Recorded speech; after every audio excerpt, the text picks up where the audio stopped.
Hey everyone, Al here, and I'm back with another Alien Princess doll custom. I wanted this doll to have a very different look than my last Alien Princess doll, Cassie. So without further ado, here's my process on this warrior Alien Princess doll.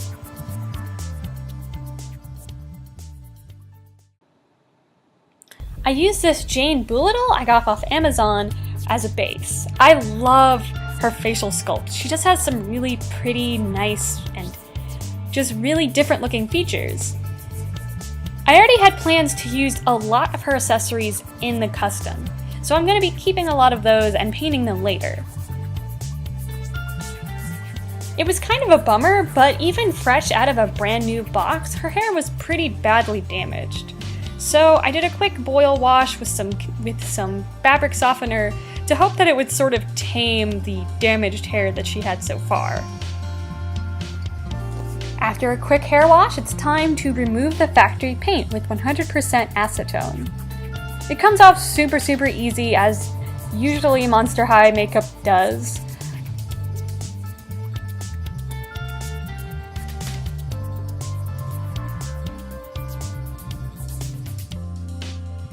Let's start with the accessories first, since this doll will have quite a few of them. I start by cutting off any of the excess plastic that I plan to not be using on both the belt and the shoes.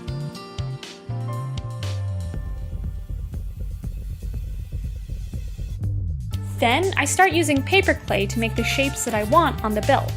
I wanted these three big, kind of gem-like things on the front of the belt. So I used the already sculpted in skulls as a base to make these rounded shapes. This clay has started to become kind of a pain to work with, so I will probably be switching to something else later on. But with some added detailing work, it starts to end up the way I kind of wanted it to look in the first place.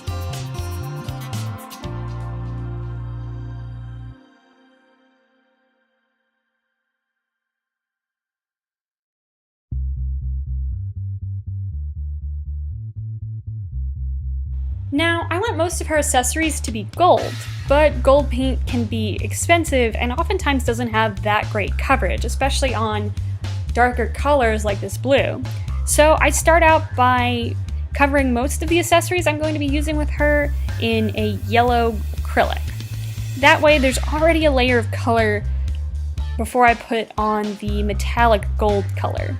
So I pretty much do this with all of the accessories I plan to use with her, layering up a yellow color before I put in the eventual kind of more of a gold shiny tint to it later. This takes a few times and definitely a few layers before the color really starts to build to a point where you can't really tell.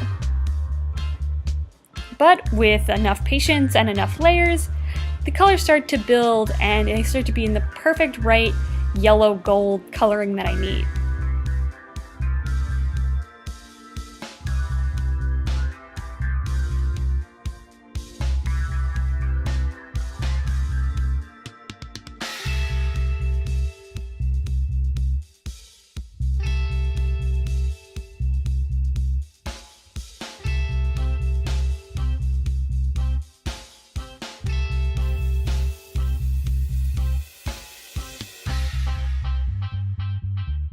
After that, it's time to start layering on more of the details on the accessories, like this gold pigment that I wanted to use earlier.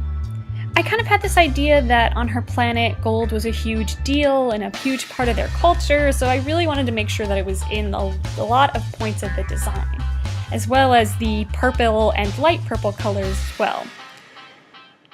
This gold paint goes a long way, which is why I kind of wanted to layer up different colors before putting it on.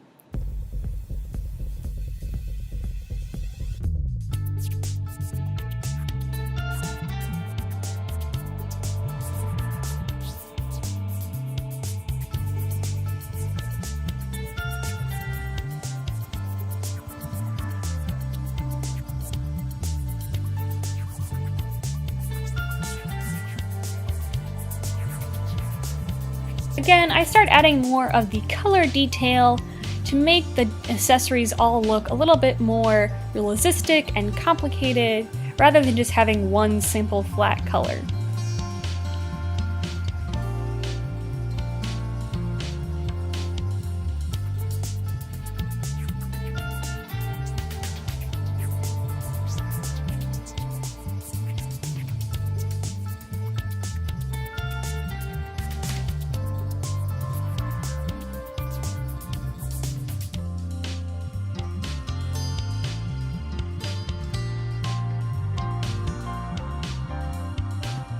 The gold really brings to life some of these accessories. Like I said, I wanted gold to be the major kind of point of the outfit, so it ended up in a lot of different little details, and I think it really brings the whole color scheme to life.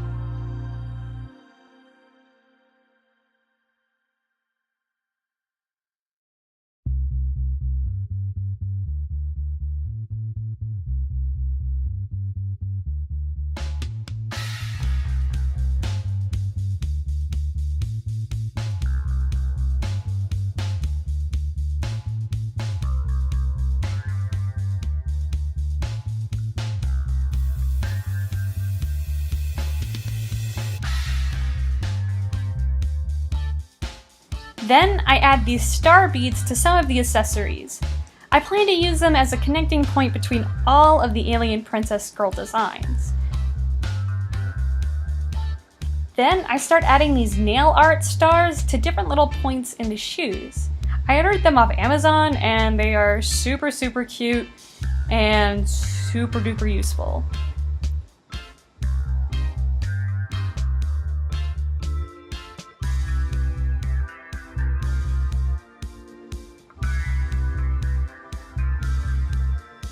I use these purple and blue ones to add a few more little details to her shoes. Now, admittedly, these like to come off, and sometimes I'll have to re-glue them and really make sure they're stuck on there, because they do like to come off, even with the Elmer's glue wall that I use. But I think they bring in this nice, more detailed work onto the shoes.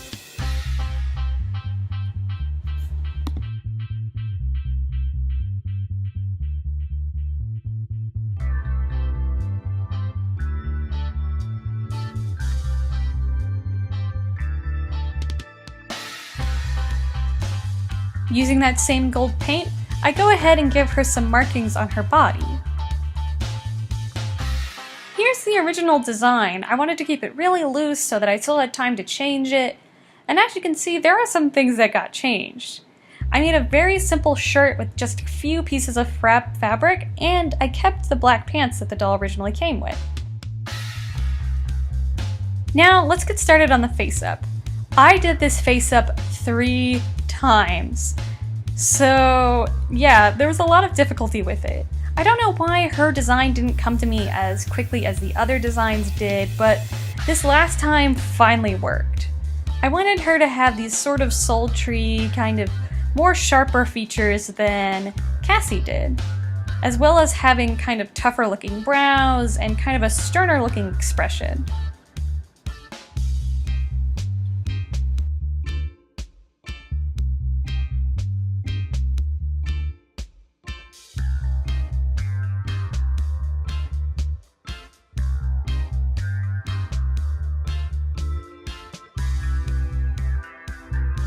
I wanted her expression to give off this sort of confident look, and compared to my original really rough sketch of what I wanted her to look like, I think it ended up looking pretty alright. A lot of things changed from my original sketch from the 3 different face-ups I did, but I think the ending result gives her this really nice, confident character to her.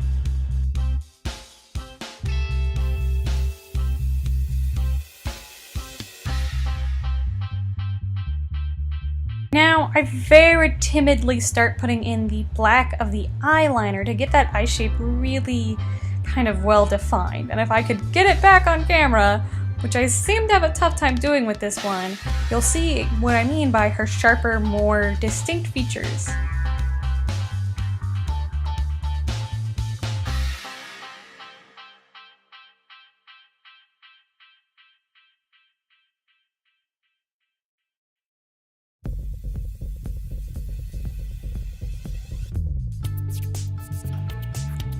Then I start darkening her eyebrows. Now, this was one of the features that really improved from me redoing this face-up 3 times. Her eyebrows weren't as dark in my first few face-ups, so now that they're super dark, they ended up looking really cute. And they're really sharp and on point, and they ended up pretty much being one of the best things about the face-up. Then I wanted to add this alien marking to her forehead, so I thought the tape would help make sure that they were straight, but as you can see, it didn't work out as well as I thought it did. But luckily, that didn't take a lot to fix and clean up.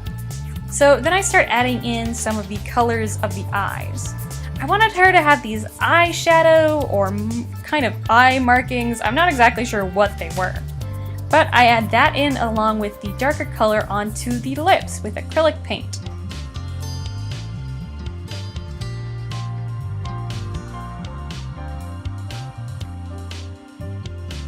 This is where this face-up really starts to actually look nice after me redoing it a bunch of times. I wanted her to have a pretty simple look while also being pretty sharp and precise. So there was a lot of going back and forth between which purples to use and making sure that the purples of her eyes didn't look too much like the purple of her skin. So I ended up putting in a little bit of pink and some darker purples to make sure that that didn't happen. Now I know it might be considered odd, but I actually saved blushing till I had a lot of the colors down. During one of my many attempts at this face-up, that got all messed up when I tried to fix it, so that's probably why I ended up doing the blushing till now. The pink blush really helps her purple skin tone, which was something I didn't really expect would happen. I start adding in a few more details to the eyes, and some more color variation before adding in the pupils.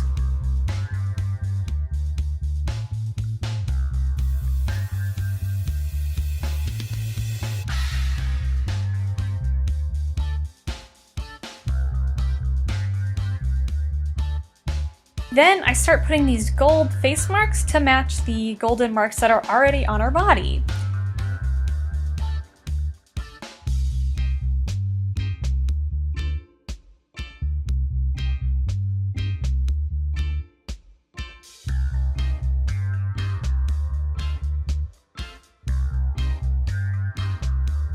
Then it's time to add the ever-important eye shines to bring her eyes to life, and then the face-up is mostly complete after some layers of gloss.